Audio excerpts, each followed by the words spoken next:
The gentle rustling of leaves, the soft crunch of gravel beneath a sandal, the warm touch of sunlight on rich, dark soil. What if these quiet, almost imperceptible moments held the key to unlocking a profound, forgotten sense of peace within you? What if the path to true stillness wasn't about grand escapes, but about the deeply hypnotic rhythm of unhurried, repetitive labor? Welcome back, everyone. Today, we are stepping into a world where time itself seems to bend, a place where profound tranquility is cultivated one careful movement at a time. We are journeying into the slow, deliberate tending of monastery gardens. And by the time our journey concludes, I guarantee you will not only understand the power of mindful repetition, but you will feel a stillness settle within you that you did not know you were missing.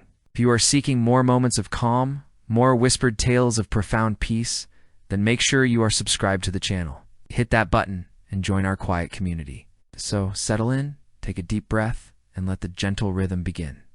And so, as the very first tendrils of dawn begin to stretch across the eastern sky, painting the world in hues of soft rose and nascent gold, our journey into the deliberate tending of these sacred spaces truly begins. This is not merely turning of a page, but the gentle opening of a new day within the monastery garden itself. A day that, like all days here, commences with a ritual as ancient and essential as life: the morning watering. Imagine, if you will, the world outside still cloaked in a profound, almost reverent hush. The air is cool, carrying the faint, sweet scent of night-blooming jasmine and the dampness of dew. A profound stillness reigns, broken only by distant soft call of a waking bird or the whisper of a breeze stirring through the topmost leaves of a venerable oak. In this liminal space, between the deep sleep of night and the full embrace of day, the garden awakens. The leaves, each one a small emerald cup, are glistening, catching the first hesitant light. Tiny droplets of dew cling to the spiderwebs spun overnight, transforming them into intricate, diamond-studded tapestries. The soil, still cool and dark beneath the surface, breathes softly, exhaling the rich, earthy perfume that is the very essence of life and growth. It is a world of quiet anticipation, a silent symphony awaiting its conductor. Then a presence. A figure, perhaps, just cloaked in the simple, practical attire of the gardener, emerges from the shadows. Their steps are unhurried, a gentle shuffle of sandals on the worn path. There is no urgency in their movements, only a deep sense of purpose, a quiet reverence for the task that lies ahead. Their gaze, as they take in the sleeping garden, is not one of ownership, but of guardianship. They are not here to command, but to serve. Their first stopus, often the water source. Perhaps a stone well, its ancient lip smoothed by countless hands over centuries. Perhaps a simple weathered tap, its brass aged to a deep, warm patina. The sound, when it comes, is like the first no-tuff, our morning symphony, the gurgle and splash of water filling a vessel. If it is a watering can, it might be a simple, galvanized steel one, heavy and robust, designed for decades of use.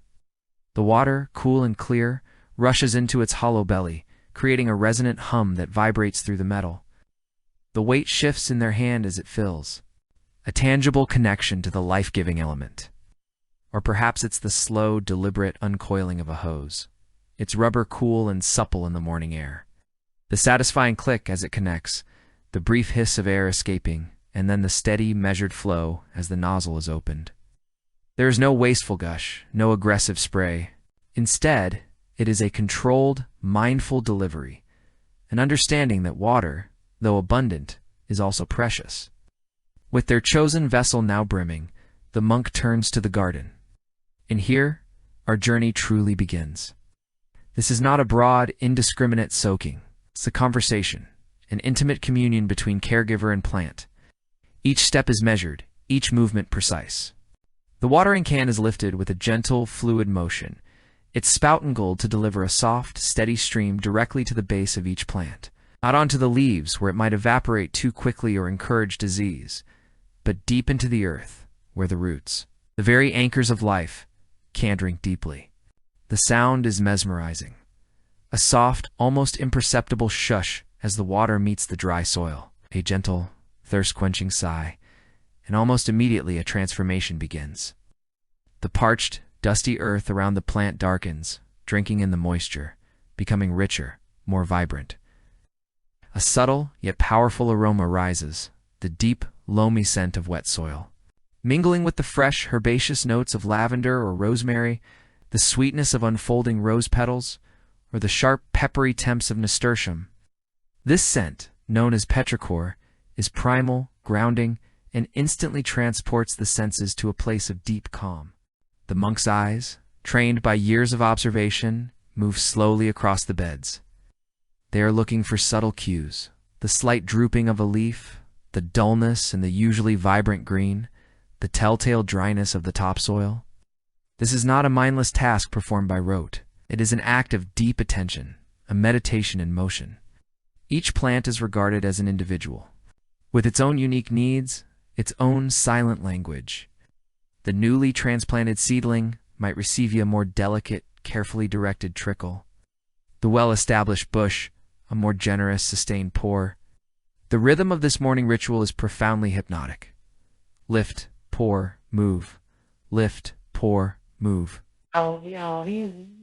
The gentle weight of the watering can in the hands, the slight stretching of the muscles in the back and shoulders, the steady, deliberate pace of the footsteps. It becomes a moving prayer, each drop of water a silent blessing, each carefully nourished plant a small act of devotion. There is no rushing, no sense of time pressure. The morning unfolds at its own pace, dictated by the needs of the living beings within the garden, not by the artificial constructs of a clock. Consider the simple act of pouring. It requires a steady hand, a balanced stance. It encourages focus. If the pour is too quick, the water might overflow, washing away precious topsoil. If too slow, it might not penetrate deeply enough. There is an optimal flow, a perfect equilibrium that is learned not through instruction manuals, but through countless hours of quiet, attentive practice. And in finding that equilibrium, the mind, too, finds its own balance. This physical engagement with the earth, this direct interaction with the elements, brings the mind firmly into the present moment. The worries of the past, the anxieties of the future, all fade into the background. There is only the cool feel of the hose in the hand, the sound off the water, the sight of the soil absorbing it. The breath becomes deeper, more regular, mirroring the slow, deliberate pace of the work. It is a dance of mindfulness, a moving meditation where every sense is engaged, every thought is anchored to the task at hand. The sunlight, now a little stronger, begins to filter more purposefully through the leaves, illuminating the fine mist that sometimes rises from the freshly watered earth. The air, already cool, now carries a heightened sense of freshness, a subtle humidity that invigorates the senses. The touch of the cool water on the hands, the occasional splash on an exposed arm, is refreshing. A gentle reminder of the life-giving energy being shared. This act of watering is profoundly symbolic. Water, in nearly every spiritual tradition, represents purity, cleansing, and life itself. To give water is to give life, to nurture, to sustain. In the monastery garden, this is not merely a practical necessity, it is a living metaphor. Just as the plants thirst for physical water, so to do our souls thirst for spiritual nourishment. And in the act of giving, of selflessly tending to the needs of another, we paradoxically find our own thirst quenched. The monk does not differentiate between the grand rosebush and the humble patch of mint. Each receives the same attentive care, the same life-sustaining water.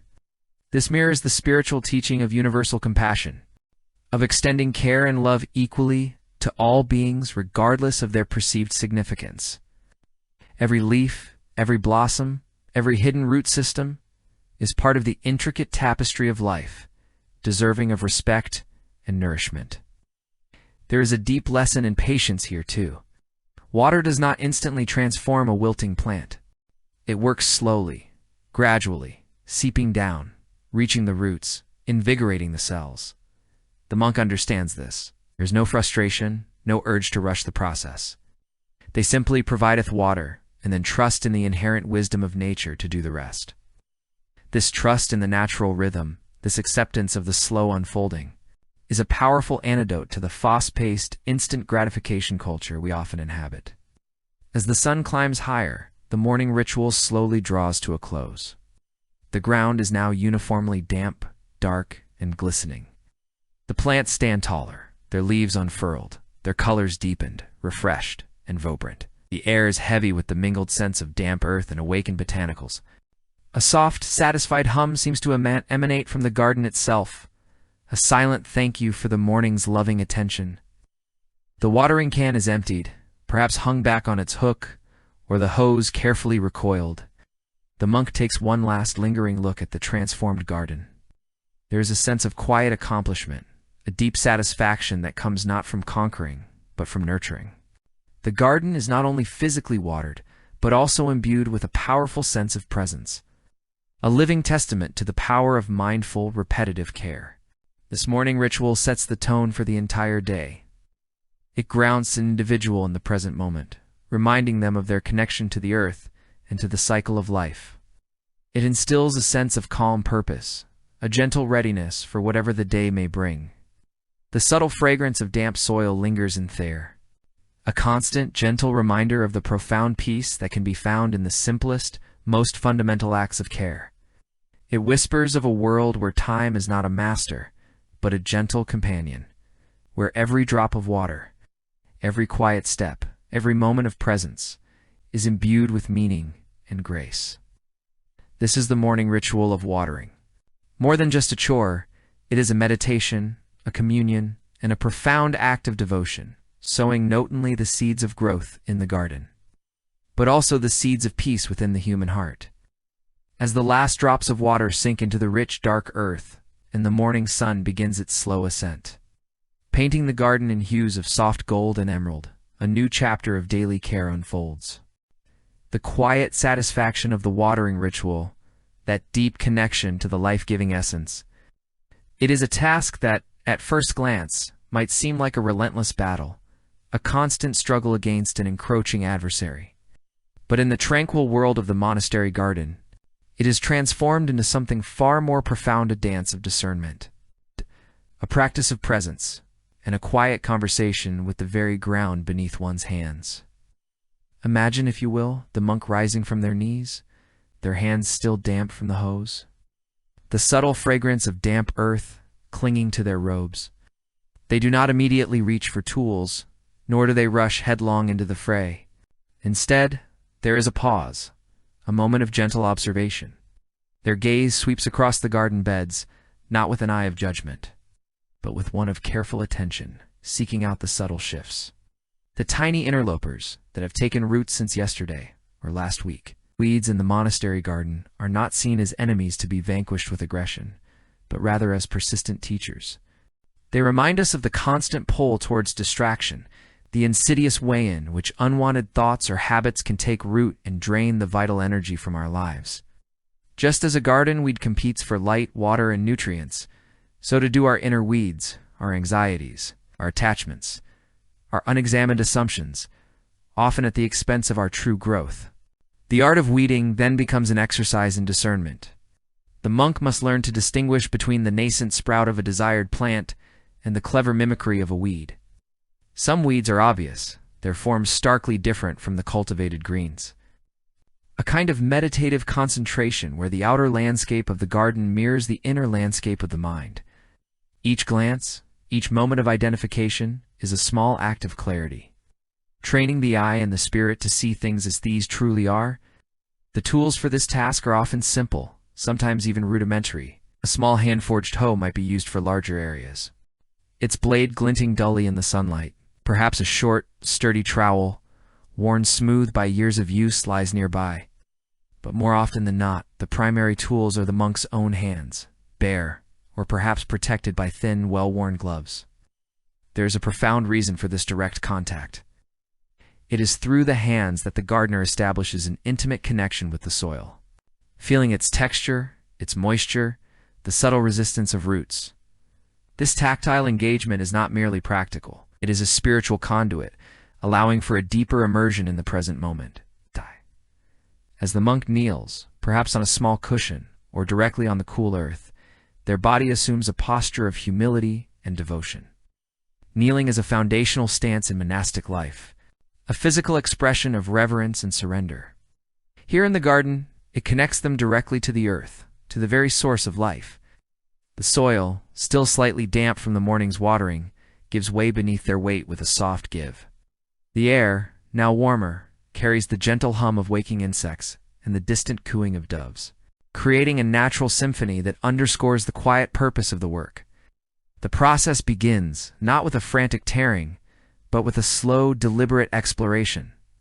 Fingers gently probe the soil around the base of a young cabbage or a delicate herb. The eyes scan for any unwanted growth, any leaf that seems out of place, any stem that competes for space. When a weed is identified, the approach is one of careful consideration. It's not enough to simply snap off the top. The root, the very source of its tenacity, must be addressed. The monk's fingers, nimble and practiced, often work their way down into the soil, tracing the stem of the weed, seeking the point where it anchors itself. There is a moment of gentle pressure, a slight rocking motion, and then, with a soft pop or a quiet rip, the weed is freed from the earth. Sometimes it comes out icily, a shallow-rooted annual offering little resistance. Other times it clings stubbornly, its taproot plunging deep, demanding patience and a more persistent, yet still gentle effort. The soil, disturbed by the extraction, releases a fresh, earthy scent, a deep primal aroma that speaks of life and decomposition, of nutrients cycling through the eternal dance of growth. Each extracted weed is a small victory, not over nature, but over negligence. It is a moment of bringing order, of creating space for what is intended to flourish. As the weeds accumulate in a small pile beside them, there is no sense of triumph, no pride in vanquishing an opponent. Instead, there is a quiet acknowledgement of the continuous nature of this work. Weeds, like distractions, will always return. The garden, like the human heart, requires constant vigilance, perpetual tending. Think of the deep-rooted perennial weed, its intricate network of roots holding firm, making it difficult to dislodge. Does it not mirror those deeply ingrained habits, those long-held beliefs? Those emotional attachments that resist change and cling to the past? Even when they no longer serve us, to remove such a weed requires more than a casual tug. It demands a patient, persistent effort, a willingness to get a little dirty, to delve beneath the surface. And then there are the ephemeral weeds, the quick-growing annuals that seem to spring up overnight. These are like the fleeting distractions, the sudden urges, the superficial worries that, while easily removed, appear with such regularity that they can overwhelm if not attended to promptly. The monk, through the repetitive action of weeding, trains the mind to recognize these interlopers early, to address them before they take firm hold. The discarded weeds are not simply thrown away with disdain. In many monastery gardens they are gathered, perhaps left to dry in the sun, or added to a compost heap, where they will break down and eventually return their nutrients to the very soil from which they came. This reflects a deep respect for the cycle of life, an understanding that even that which is unwanted in one context can be transformed and become valuable in another. There is no waste, only transformation. It is a lesson in letting go, in releasing what no longer serves, knowing that its essence will contribute to new life in another form. Once an area is cleared of its weeds, the task of cultivation often follows. This involves gently loosening the soil, breaking up any crust that may have formed on the surface, and aerating the earth. This is a vital step in ensuring the health and vitality of the cultivated plants. Imagine the monk picking up a small, three-pronged hand fork. It stands dull and rounded from years of service. With slow, deliberate movements, they begin to work the soil, carefully avoiding the tender roots of the desired plants. The sensation of the fork sinking into the soil is deeply grounding. The air itself seems to soften, infused with the newly released perfume of churned earth. This refreshed soil breathes, ready to receive the sun's warmth and the next drink of water. Reddito nourish the roots that reach into it. The monk might run their fingers through the freshly tilled soil.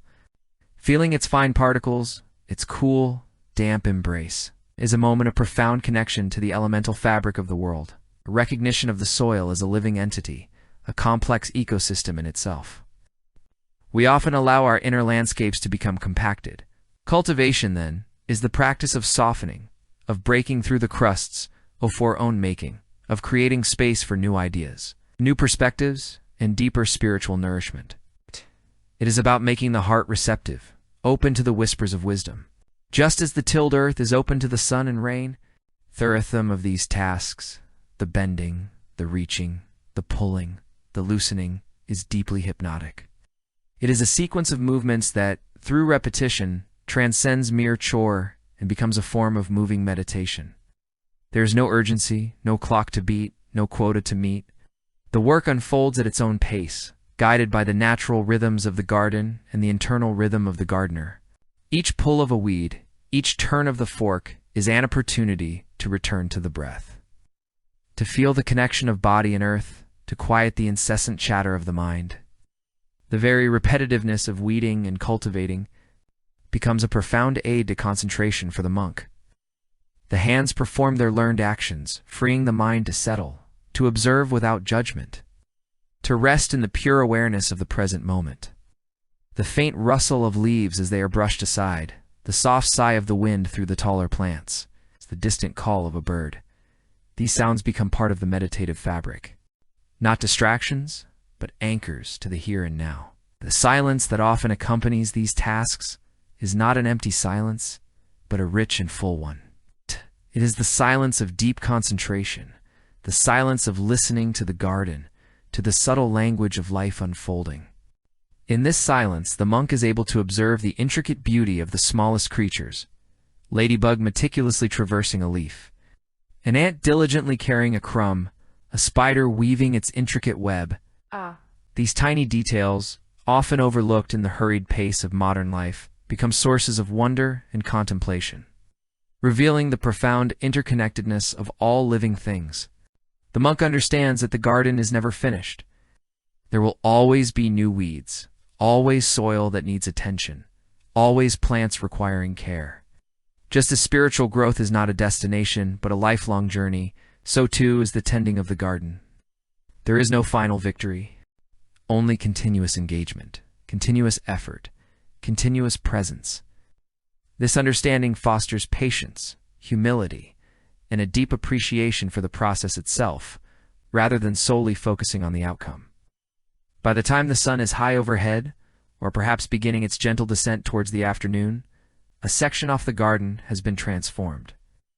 The beds are visibly tidier, the cultivated plants standing proudly, no longer overshadowed or choked by their unwanted companions. The soil around them is loose and inviting, a testament to careful hands and patient effort. There is a sense of quiet order, a harmony that has been restored through diligent work.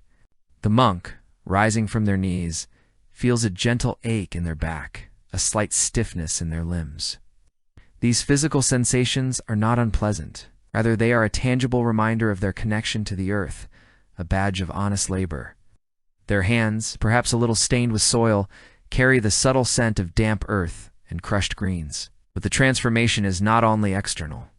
Internally, there is a profound sense of clarity and peace. The mind, having been focused intensely on the tangible task, is now calmer, more settled. The weeds of distraction and worry have been metaphorically and perhaps literally pulled and cast aside.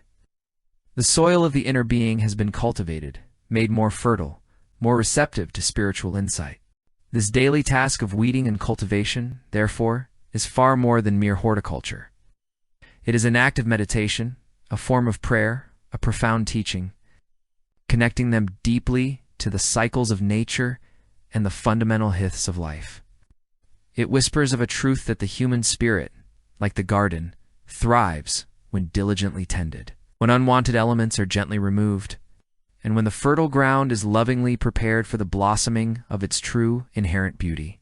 The monk rises, feeling the gentle protest of muscles that have been steadily engaged in the intimate dance of weeding.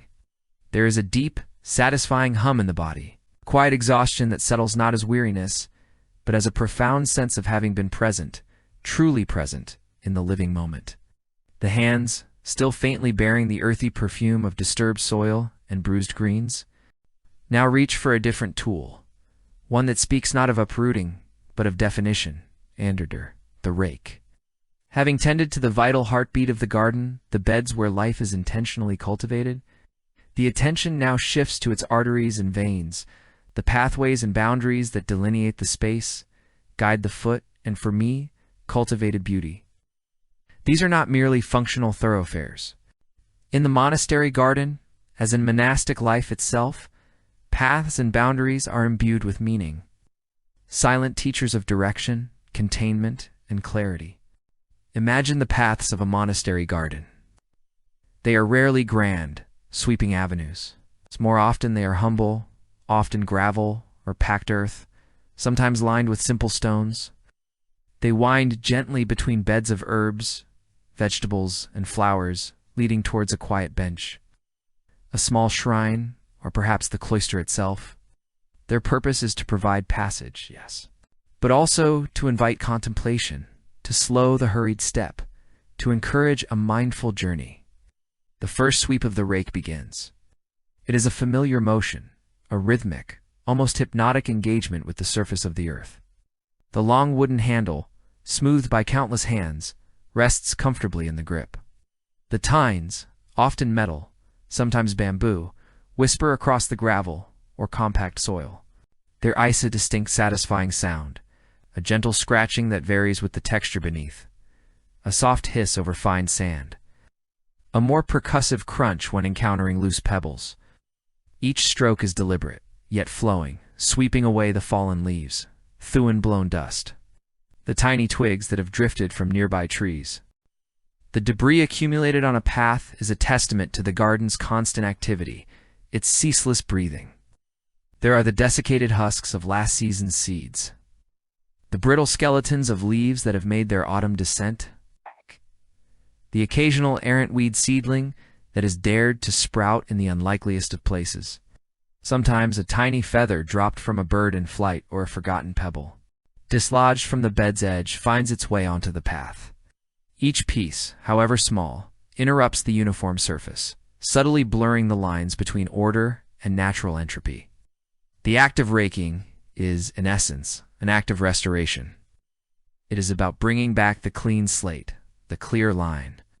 As the rake moves, pushing the small piles of detritus ahead, the path behind it undergoes a visible transformation.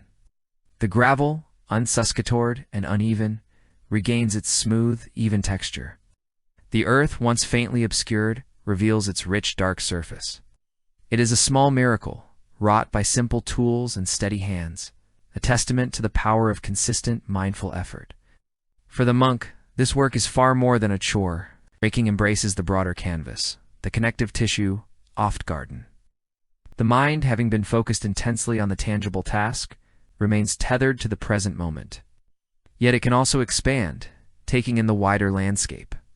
The interplay of light and shadow, the subtle shifts in the breeze, the repetitive nature of raking becomes a metronome for the spirit.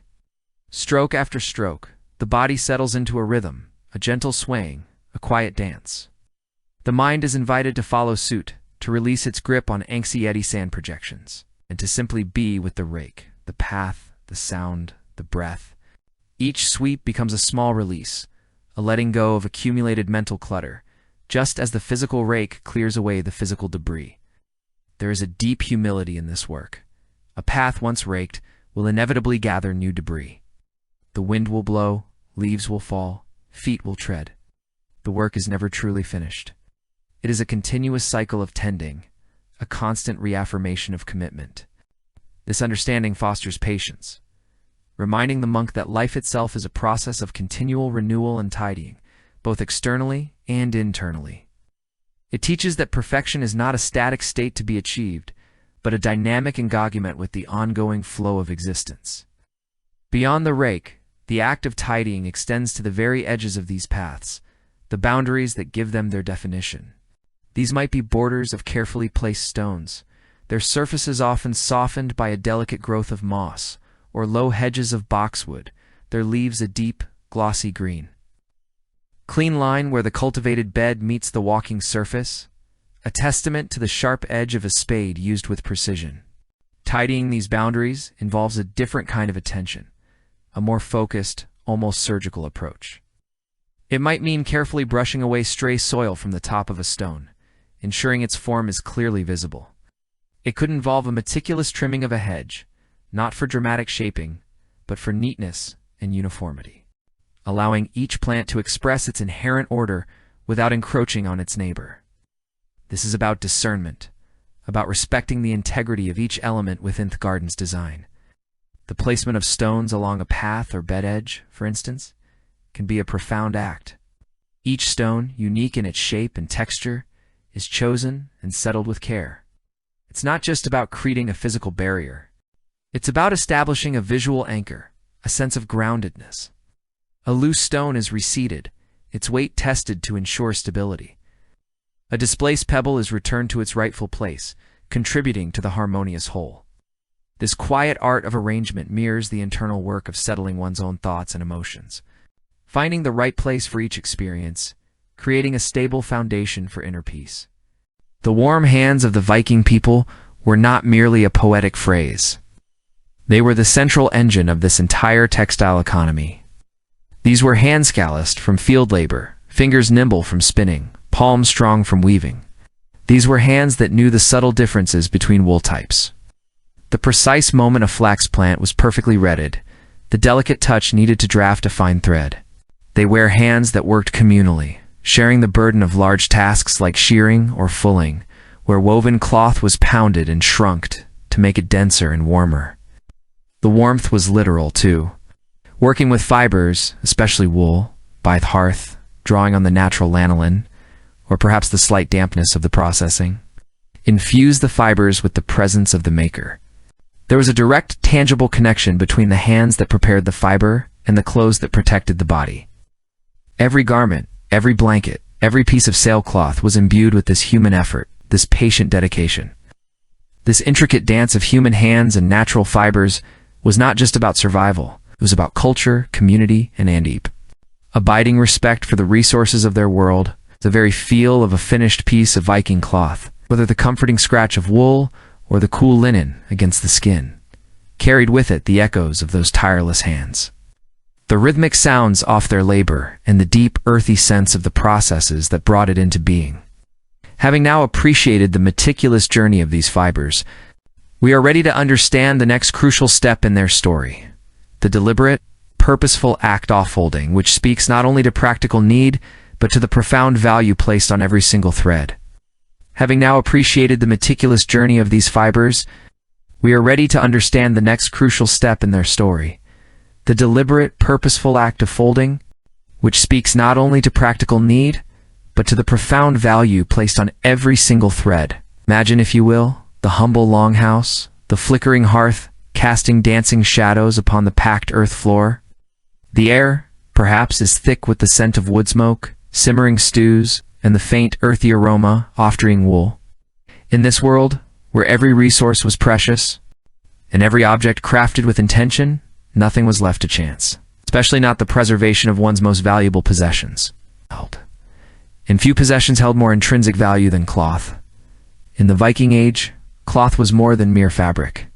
It was a tangible representation of immense labor, a testament to the skill of the weaver, the resilience of the spinner, and the bounty of the land itself. It was warmth against the biting northern winds, protection from the elements, symbol of status, and often a crucial commodity for trade. To waste it, to allow it to be damaged, or even to store it carelessly, would have been an act of profound disrespect, a disregard for the countless hours and the very lives that went into its making. This inherent value meant that the way textiles were handled and stored was far from a casual affair. It was, in its own quiet way, an art, a practice of precision and purpose, the art of the fold. We might, in our modern world, consider folding a mundane chore, a quick tidying before items are relegated to a drawer or closet. But for the Viking people, it was an act imbued with far greater significance. Think of the context. There were no vast walk-in closets, no plastic containers, no tumble dryers to fluff out wrinkles. Storage space was at a premium in their longhouses, on their ships, and in their portable chests.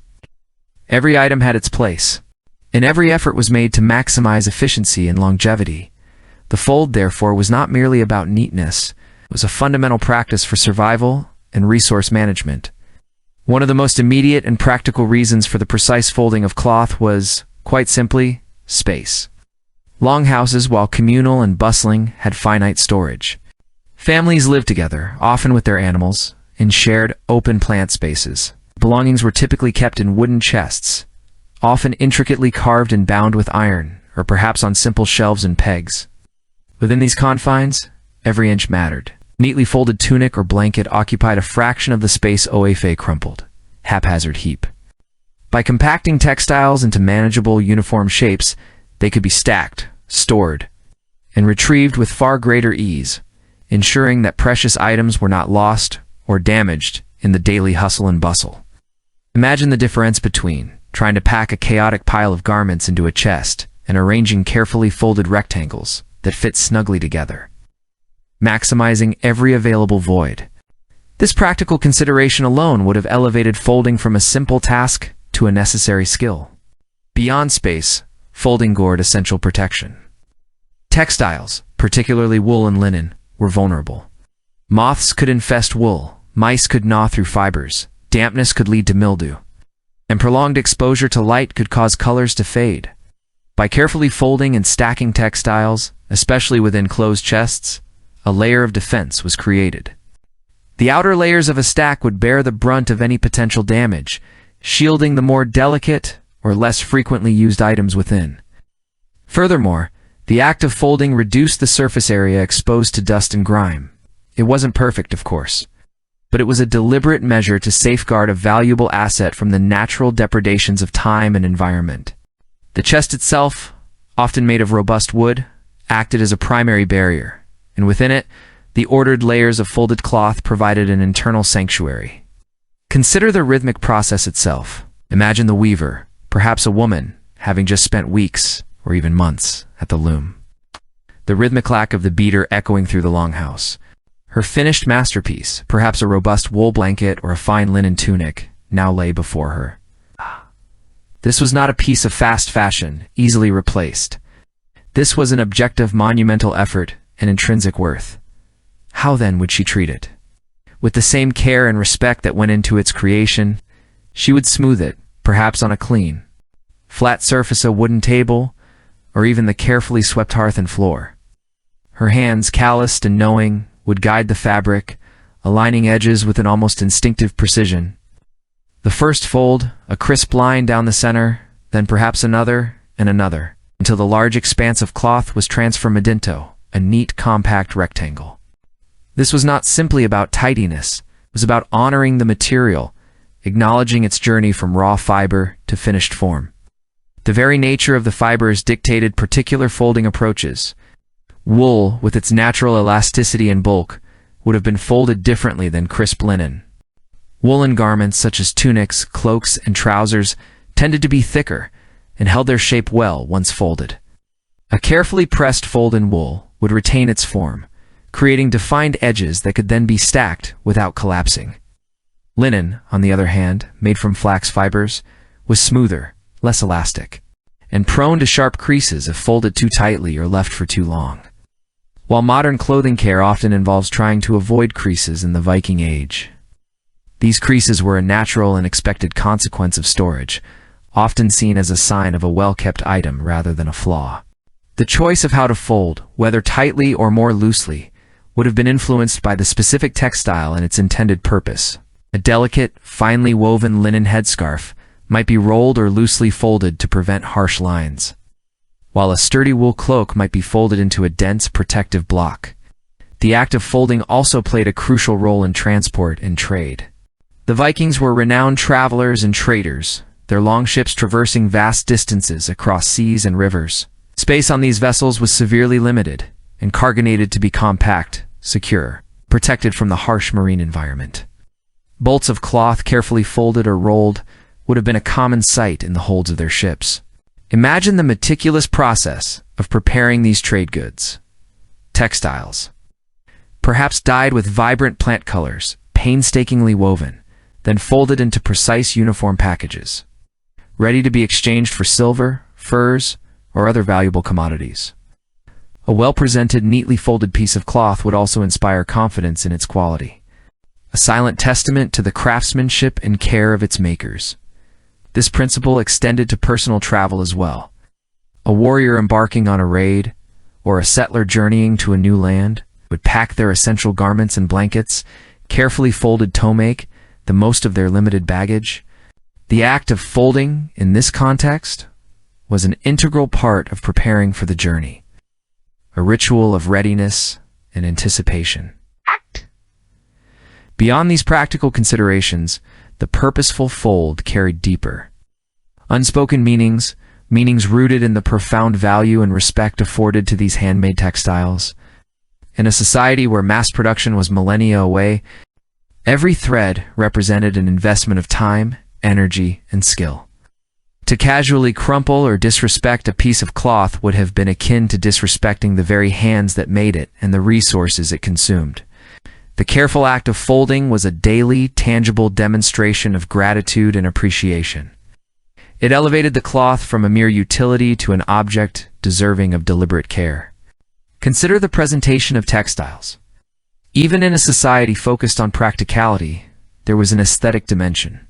A neatly folded blanket laid out on a chest, or a carefully stacked pile of garments awaiting use, would have presented an appearance of order and prosperity within the home. This sense of order, in a world that could often be chaotic and unpredictable, might have provided a subtle sense of calm and control. It was a small but significant way for individuals to exert mastery over their immediate environment, to create bodhi and harmony in their domestic sphere. The visual appeal of such order should not be underestimated. Just as we today appreciate a well-organized space, the Viking people would have found comfort and satisfaction in the neatness of their folded possessions. There's also a possibility, though harder to prove conclusively, that certain folds or ways of presenting textiles might have held symbolic, or even ritualistic significance. While we lack direct written evidence detailing precise folding techniques for ceremonial purposes, we know that textiles played a crucial role in spiritual practices, burials, and offerings. Grave goods, for instance, often include textile fragments. The way these textiles were laid out in the grave, whether wrapped around the deceased, placed alongside them, or used as shrouds, would have involved deliberate arrangement.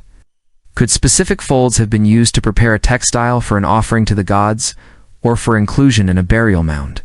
The meticulous preparation of precious items for such solemn occasions would certainly suggest a hidden degree of care and precision. Perhaps even specific prescribed methods of folding that we can only guess at today. These folds would transform the mundane into the sacred, preparing the textile for its eternal journey. Let us delve a little deeper into the sensory experience of this art. Close your eyes for a moment and imagine yourself in that longhouse. You hold a recently woven wool blanket, still carrying the faint earthy scent of lanolin and perhaps a whisper of the wood smoke from the hearth. It's warm to the touch, heavy and reassuringly dense. As you begin to fold it, your fingers press into the thick pile, feeling the give and resilience of the fibers. The sound is a soft, muffled whisper as the fabric rustles against itself. Each crease you create is a deliberate act, a minor compression of the material. You smooth out any bumps, ensuring the edges align perfectly. Perhaps you take a moment to admire the pattern of the weave before you conceal it within the folds.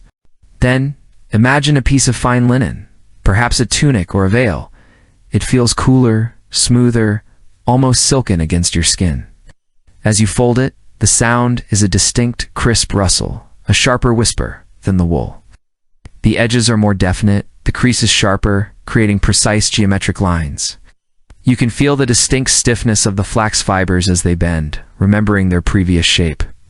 The process is one of careful arrangement, an almost meditative dance between your hands and the fabric. You might feel the subtle coolness of the linen on your fingertips, or note how the light plays across its surface, highlighting the emerging patterns of the folds. Each fabric, with its unique texture and properties, would have guided the hands that folded it, dictating a slightly different rhythm, a different touch. Consider the sheer scale of some of these textiles. Viking longships were famously equipped with enormous square sails, typically made of wool. These sails were monumental pieces of craftsmanship, requiring vast quantities of wool and countless hours of weaving. When not in use, these sails needed to be furled and stowed away. often on deck, or perhaps even brought ashore for repair and winter storage. The act of furling such a sail was a massive undertaking, requiring multiple individuals to carefully gather, fold, and secure the heavy, often tarred wool. This wasn't a casual crumpling. It was a deliberate, almost architectural feat of folding, ensuring the sail was protected, compact, and ready for deployment when needed. Imagine the coordinated effort, the strain of handling such heavy material, the precise movements required to create a weather-tight, manageable bundle. This truly demonstrates the precision and purpose of folding on an epic scale, driven by the critical need to preserve a piece of equipment vital for travel, trade, and even warfare. While direct archaeological evidence for specific folding techniques is scarce, as textiles rarely survive intact from the Viking Age, we can infer much from the context. We find textile fragments, impressions and graves, and occasionally remarkably preserved garments from bog finds or permafrost. These discoveries often reveal that garments were carefully laid out or wrapped, suggesting deliberate arrangement rather than casual discard.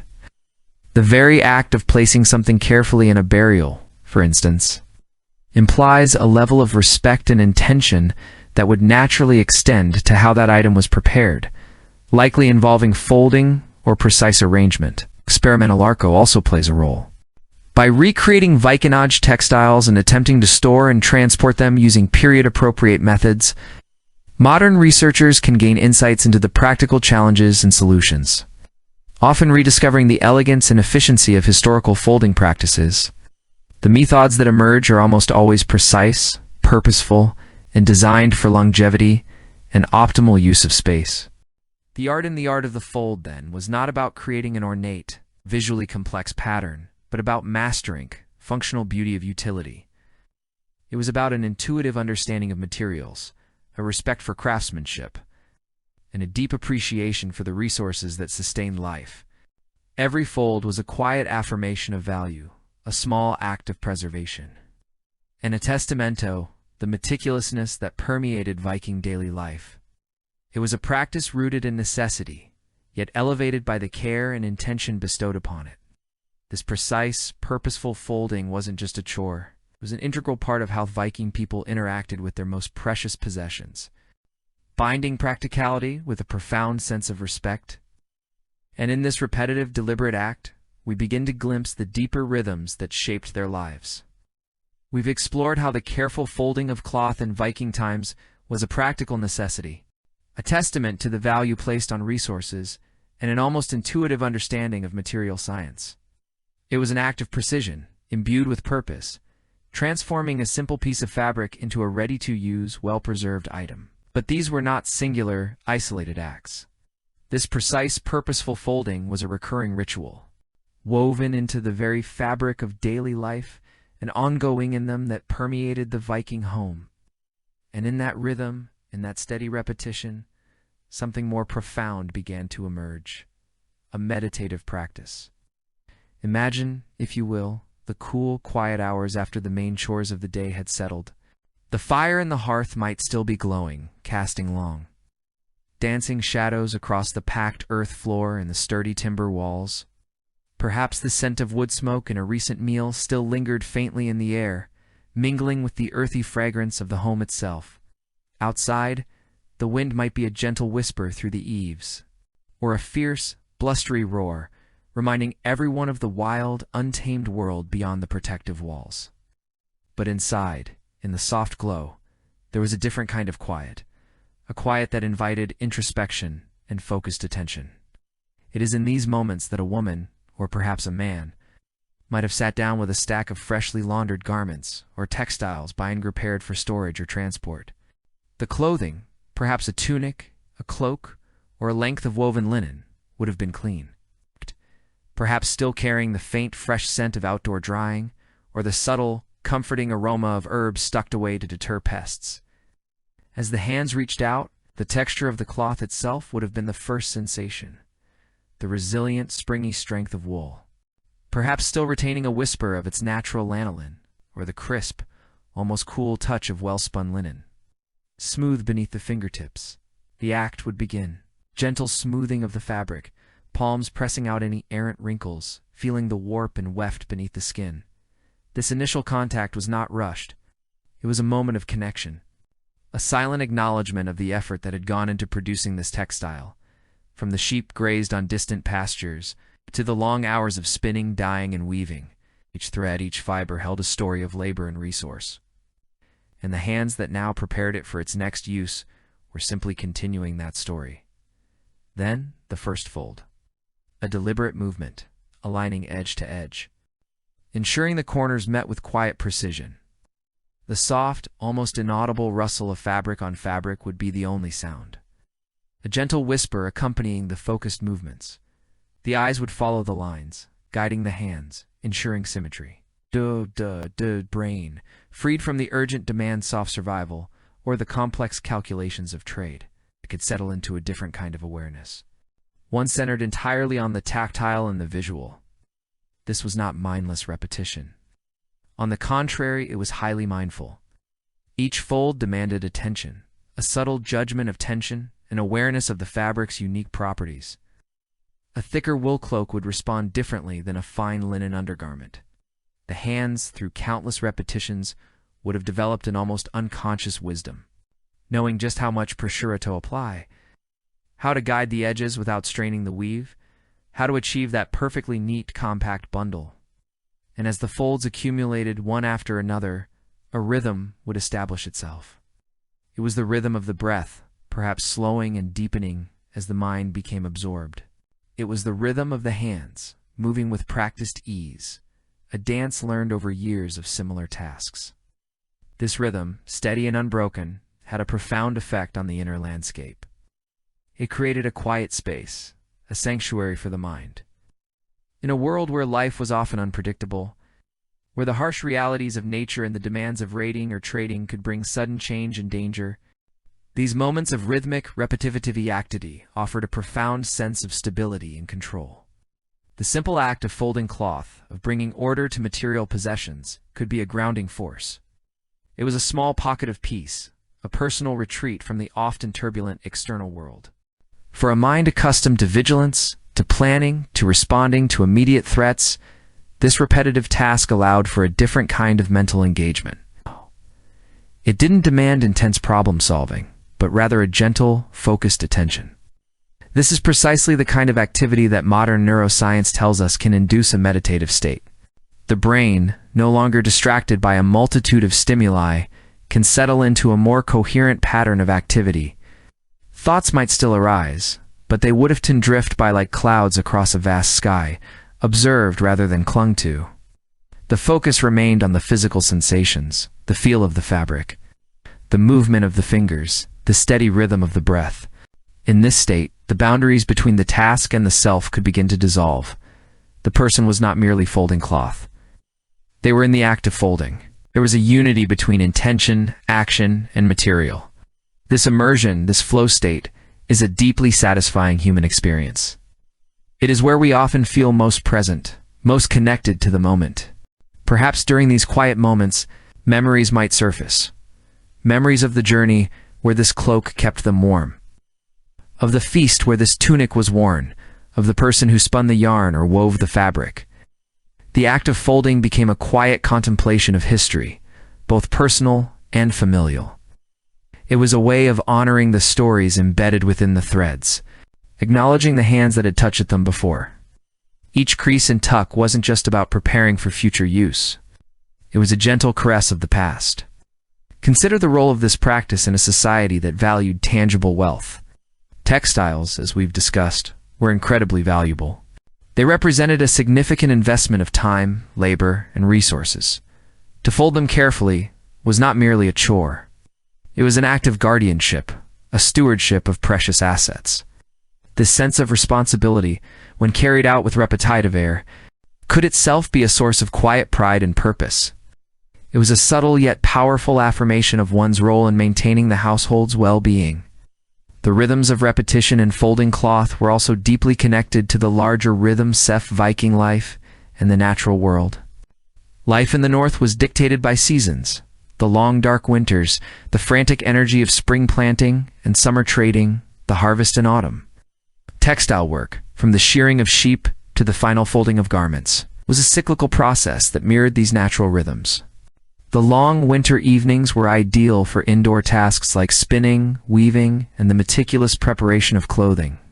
The lighter, warmer months might see clothing used more, needing more frequent washing, and of course, folding. This cyclical existence, where tasks and activities revolved in a predictable pattern, provided a deep sense of order. The repetition of daily and seasonal tasks, from milking the cows to repairing the tools, from preparing meals to folding clothes, created a predictable structure. In a world without clocks as we know them, where time was often marked by the sun, the moon, and the changing seasons, these internal rhythms of repetitive work served as a constant, reassuring pulse. The human body itself is a marvel of repetition. The beating heart, the rhythm of breath, the cycle of sleep and wakefulness. Our ancestors were far more attuned to these natural internal rhythms than many of us are today. The repetitiveness of folding, therefore, could have harmonized with these innate bodily rhythms, creating a sense of profound balance and well-being. It was a way of being present, fully embodied, in the moment. It's important to remember that not all Viking life was about grand voyages or heroic battles. Much of it was lived in the quiet domestic sphere. And within that sphere, these seemingly small, repetitive acts formed the bedrock of daily existence. They were the glue that held the household together, the unspoken language of care and maintenance. This practice of repetitive folding could also have transcended the individual, fostering a sense of community. While some folding might have been a solitary meditative act, much of it would have likely happened in groups. Imagine a gathering of women, perhaps around the hearth, sharing the task of preparing textiles. The quiet rustle of cloth, the gentle movements of many hands, would have created a shared rhythm, a silent understanding. This shared activity could have fostered camaraderie, sense of belonging without necessarily requiring constant conversation. Sometimes, the most profound connections are forged in shared silence, in the collective performance of a common, purposeful task. In such a setting, the younger generations would learn by observation and participation. A child, perhaps sitting nearby, watching the older women's hands move with such grace and precision, would absorb not just the technique of folding, but the underlying values: patience, care, respect for materials, and the importance of contributing to the household. The repetitive act of teaching, guiding young hands, gently correcting, further reinforced the meditative aspect for the teacher, solidifying their own mastery and connecting them to a lineage of knowledge and skill. The satisfaction derived from completing a stack of perfectly folded garments, each one neat and compact, ready for its next purpose, was likely immense. It was a tangible accomplishment, a visible manifestation of order and efficiency. This quiet sense of achievement, built through patient, repeated effort, is a powerful motivator and a source of inner peace. It's the feeling of a job well done, of contributing meaningfully to the well-being of oneself and one's community. Through these countless repetitions, the act of folding evolved from a mere chore into a form of embodied knowledge. The hands knew what to do, even if the mind was momentarily elsewhere. This mastery achieved through consistent practice allowed for a deeper level of engagement, a kind of moving meditation where the body performed its task with effortless skill, freeing the mind to wander or simply to rest in the present moment. This isn't to say that every person folding a tunic was consciously seeking enlightenment. Rather, it speaks tough, inherent human capacity to find solace and meaning in repetitive, focused work. It highlights how practices born of necessity can, over time, cultivate a deeper sense of presence and inner calm. The Viking people, facing a world that demanded resilience and strength, likely found quiet moments of respite and mental clarity in these unassuming, yet profoundly impactful, daily rituals. In these rhythms of repetition, we see a bridge spanning millennia. Even today, many of us seek comfort and focus in similar activities. Think of the quiet satisfaction of knitting, the rhythmic push and pull of the needles creating something new from simple yarn, or the steady, soothing action of kneading dough, feeling the transformation of flour and water into something pliable and alive. Gardening, with its seasonal cycles and repetitive tending, offers a similar connection to nature and a sense of grounding. Even modern mindfulness practices often involve repetitive breathing exercises or focused attention on simple, sensory inputs. The underlying human need for order, for rhythm, for focused attention remains constant. In a world saturated with digital noise and constant demands for our attention, there is a growing yearning for activities that allow us to slow down, to engage our hands, and to quiet the mental chatter. The Viking practice of repetitive cloth folding, then, is not just a dusty historical footnote. It's a resonant echo of a timeless human pursuit, the search for tranquility amidst the everyday, the discovery of profound peace in the simplest of tasks.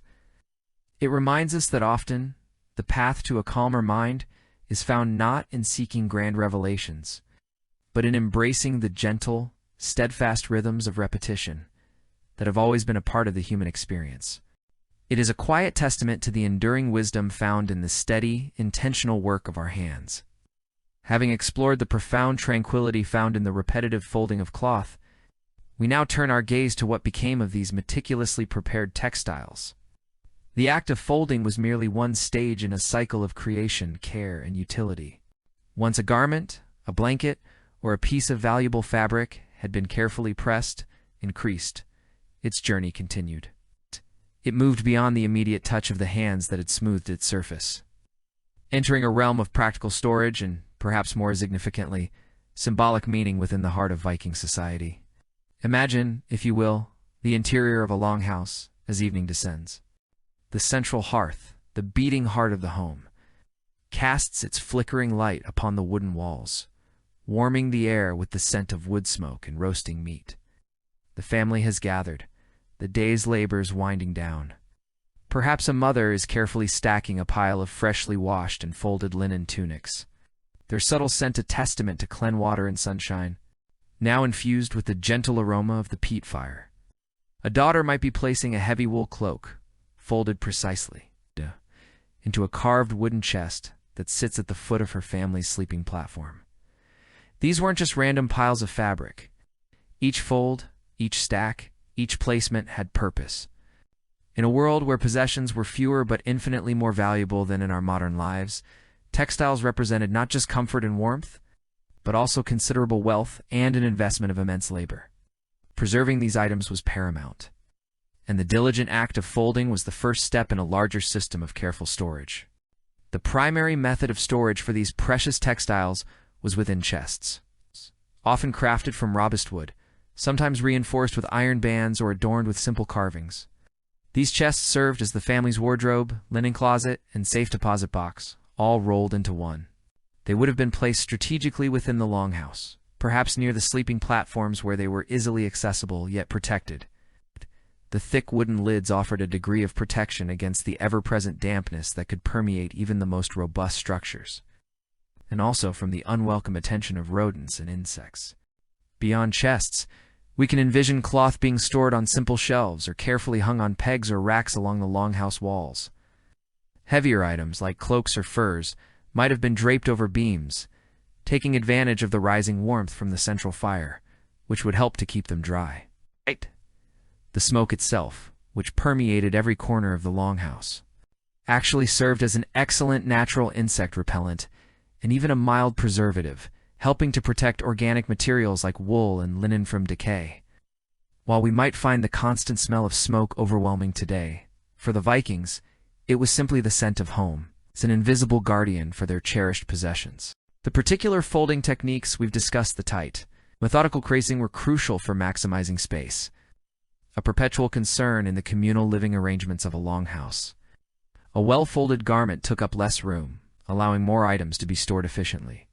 But beyond mere practicality, it also minimized wrinkles and helped to maintain the integrity of the fabric itself. Constant creasing in the same spot could weaken fibers over time, but a deliberate fold along the weave or a careful rolling of certain items helped distribute stress and prolong the life of the textile. Consider the value these items held. Wool, the most common textile, required a vast amount of labor to transform from fleece to finished fabric. Shearing, cleaning, carding, spinning, weaving, fulling, dyeing, each stage was time-consuming and demanded skill. Linen, derived from flax, had its own intensive processes of retting, scutching, heckling, spinning, and weaving. The sheer investment of human energy in every thread meant that each piece of cloth was a tangible representation of effort, time, and resources. To simply toss a garment aside would have been an unthinkable waste. The careful folding and storage were acts of respect for this inherent value, a recognition of the collective effort embodied within the fabric. This brings us to the deeper significance of the folded cloth, stretching far beyond its practical function. These stored textiles were more than just clothing or blankets. They were silent storytellers, emblems of status, symbols of inheritance, and even conduits for belief. Firstly, cloth was a clear indicator of wealth and status. Not all cloth was created equal. While homespun, undyed wool was common, finer weaves, more complex patterns, and especially dyed fabrics signaled a higher standing. Dyes were often expensive and difficult to produce, requiring rare plant materials or even costly imported substances. A vividly colored tunic or a cloak with an intricate border spoke volumes about the wearer's prosperity and connections. Imagine a chieftain's wife opening her chest to reveal a brilliantly colored silk scarf, perhaps obtained through distant trade routes, meticulously folded amongst her other finery. Each piece wasn't just an item of clothing, it was a visible manifestation of power and influence within the community. When these items were stored, they weren't hidden away to be forgotten, affirming the family's position. Secondly, and perhaps most poignantly, folded cloth often carried the weight of heirloom and inheritance.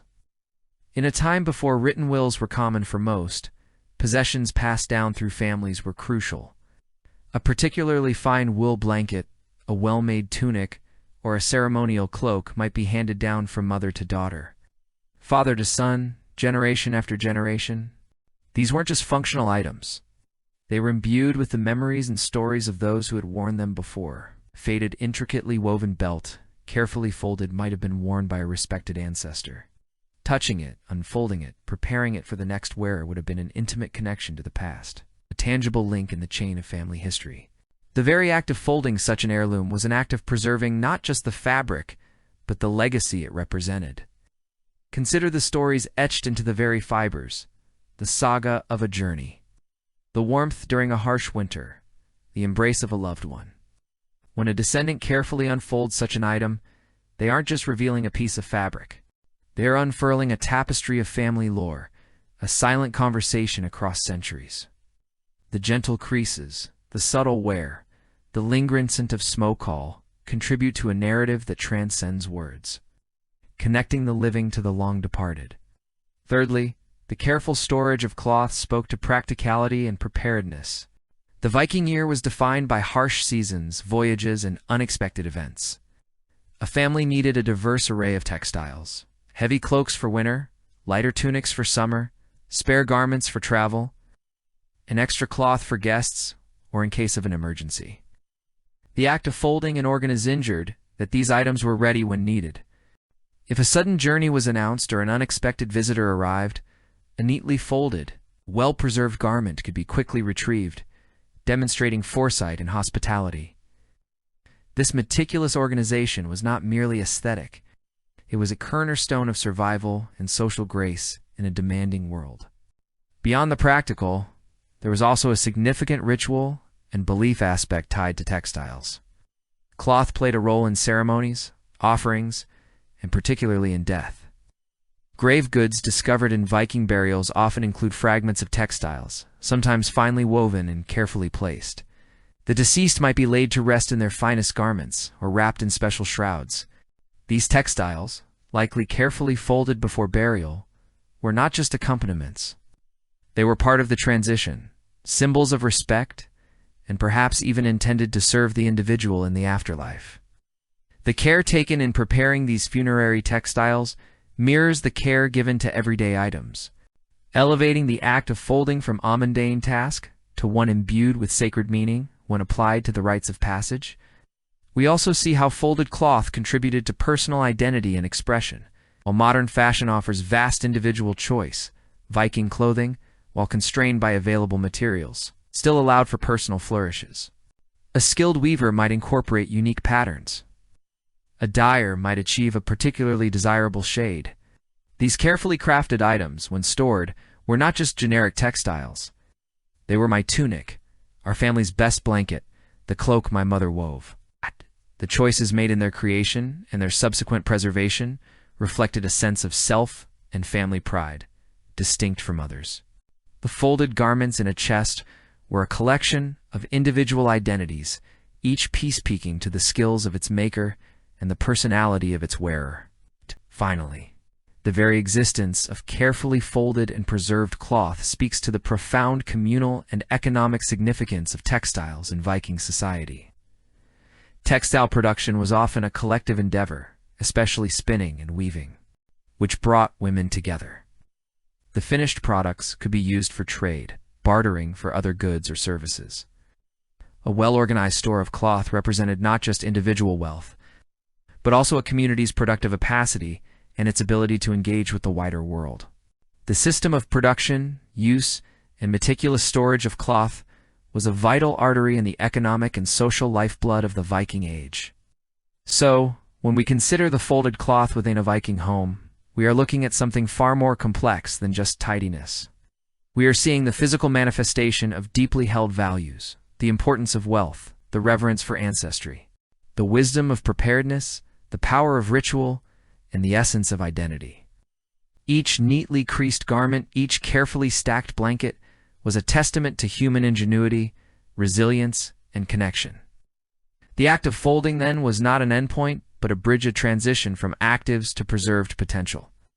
From immediate need to enduring value, it was a practice that linked the hands-on creation of the day with the future needs of the family and the legacy of the community. In the quiet depths of a wooden chest, or nestled on a simple shelf, these folded textiles waited patiently, holding within their fibers not just warmth and comfort, but the very stories and spirit of a people. They stand as a quiet testament to the enduring wisdom found in the steady, intentional work-off, our hands, ensuring that the fruits of labor were honored, protected, and passed on. The echoes of that tranquility, born in the rhythmic folding, continued to resonate in the deliberate care given to their preservation, whispering tales across 1,000 years.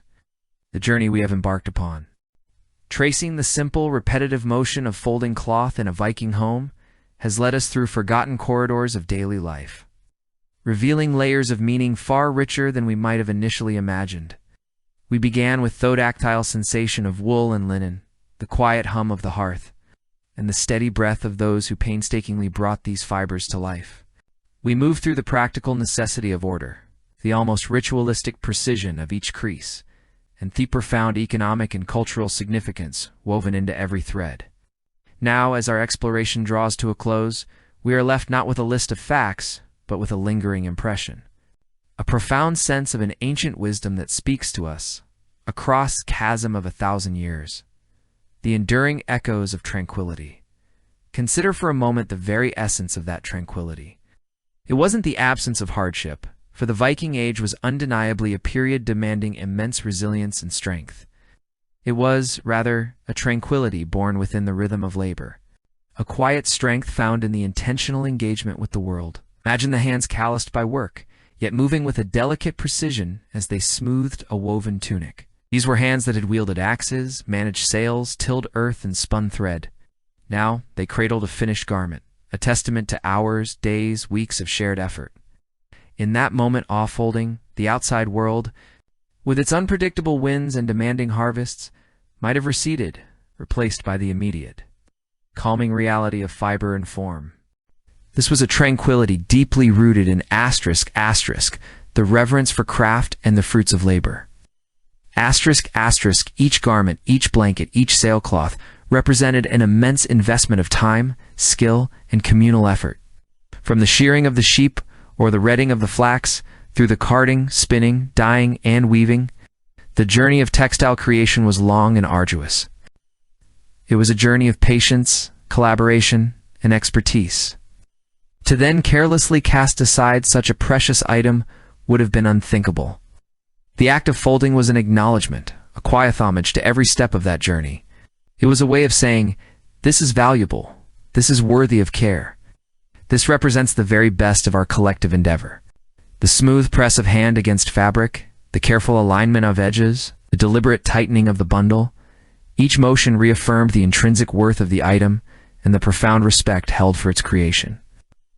This deliberate care imbued the act with a sense of dignity, transforming a mundane chore into a quiet celebration of human ingenuity and perseverance. Furthermore, the tranquility arose from the wisdom of preparedness and the order it bestowed. In a world where resources were often scarce and the future uncertain, foresight was not merely a virtue, but a necessity for survival. A well-organized home, with textiles neatly folded and stored, was a testament to a family's ability to plan, to anticipate needs, and to manage their possessions effectively. It reduced chaos, minimized waste, and ensured that what was needed could be found readily. Imagine the relief of reaching into a chest during a sudden winter chill and finding a warm, dry blanket perfectly preserved. This wasn't merely good housekeeping. It was a cornerstone of domestic security. The neat stacks of linen, the carefully rolled furs, the precisely folded cloaks. They were all silent promises of comfort and protection against the vagaries of a harsh climate and an unpredictable world. This deliberate order brought with it a profound sense of inner calm, knowing that one was ready, that one had done their part to secure the well-being of their household. It was a tangible manifestation of a mind at peace with its responsibilities. The repetitive folding also cultivated a deep sense of ritual and mindfulness. While perhaps not explicitly defined as such, the rhythmic, focused nature of the task undoubtedly served as a meditative practice. In a world devoid of digital distractions and constant external stimuli, the quiet moments of Thede held a different quality. The warmth of the hearth, the scent of wood smoke, the soft rustle of cloth. These were the sensory inputs that filled the space. As hands moved, folding garment after garment, the mind could find its own rhythm. It was an opportunity for quiet reflection, for processing the day's events, simply for experiencing the present moment with heightened awareness. Each crease, each smooth, deliberate motion was an anchor to the now. This wasn't a rushed, thoughtless activity. It was an engagement that demanded presence. This kind of mindful engagement, the focused attention on a simple, repetitive task, something we often seek in our modern lives through meditation or other practices. For the Vikings, it was woven into the very fabric of their daily existence, natural consequence of their interaction with their world. This internal stillness, this quiet centering, contributed significantly to the overall sense of tranquility. Beyond the individual, the carefully folded cloth spoke volumes about social connection and economic vitality. Textile production, as we've explored, was often a collective endeavor, particularly among women. Spinning, weaving, dyeing, these were tasks that brought people together, fostering bonds of kinship and community. The resulting textiles were not just personal possessions, but communal assets. They could be used for trade, cementing relationships with distant communities, or as gifts, strengthening alliances and kinship ties. A well-maintained store-off cloth was a visual representation of a community's productivity, its wealth, and its ability to participate in a wider network of exchange. When a piece of cloth was folded, it wasn't merely a private act. It was an act imbued with the echoes of shared labor and future possibilities. Communal warmth, the shared laughter, the quiet conversations that accompanied the creation of these textiles were all symbolically preserved in their careful folding and storage. The tranquility here was a communal one. A shared sense of well-being and interconnectedness reflected in the orderly stacks of their collective output. And perhaps most profoundly, the folded cloth carried the weight of legacy and identity. These were not just anonymous items. They were often heirlooms passed down through generations. The texture of a particular weave, the pattern of a dye, the subtle wear of beloved fabric, these could evoke memories of mothers, grandmothers, and ancestors. To carefully fold a cloak had belonged to a revered elder was to touch history, to connect with the spirit of those who came before. It was an act of preserving not just the object, but the stories, the wisdom, and the very essence of one's lineage. The creases in the fabric held the unspoken narratives of past lives, of journeys undertaken, of children raised, of challenges overcome. In this way, the repetitive folding became a quiet ritual of remembrance, a tactile link across time. It reinforced a sense of enduring identity, grounding individuals within the long, unbroken chain of their family and their people. This deep connection to ancestry and the continuation of legacy provided a profound sense of peace and belonging, a tranquil anchor in a constantly shifting world. As we reflect on these various facets, the atmosphere of a Viking home, far from being stark and utilitarian, takes on a richer, more nuanced quality.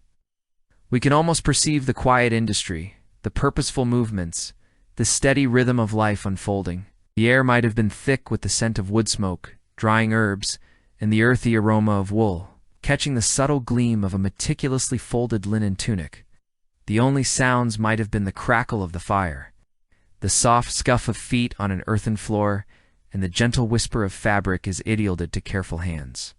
In this sensory tableau, the act of folding cloth wasn't just a chore, it was an intimate interaction with the very stuff of their lives, a moment of quiet reverence.